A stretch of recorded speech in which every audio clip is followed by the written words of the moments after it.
Fox Business exclusive with Nuveen Asset Management's chief equity strategist, Bob Dahl. Listen, people have waited so long. I have Twitter followers, one in particular, Sal Morrow, constantly writes me and says, when are we going to get better returns as interest is concerned on our deposits? Any day, Liz. Interest rates are starting to move up. We're not going to get any big returns for those savers. But as you probably know, the savings rate has moved up since the Great Recession.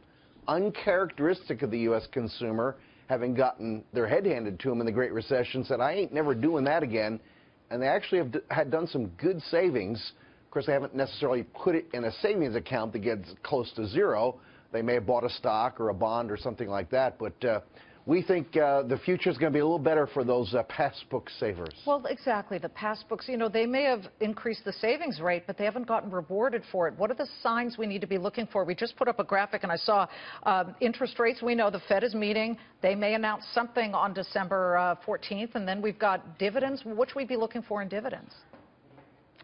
So I think dividend growth will trump the Passbook saver.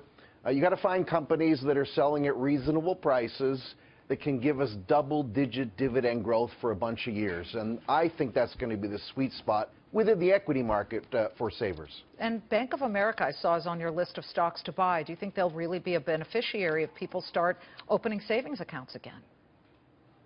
I do. Now, financials in general should benefit from rising rates because it's going to not only steepen the yield curve, but give them something up front to be able to attract some money and lend it out long, as it were, at a higher rate. So the financials of the sector should be the ones that benefit the most. Bank of America has a current yield of only 1.5%, but I think they could have greater than 20% dividend growth for a number of years.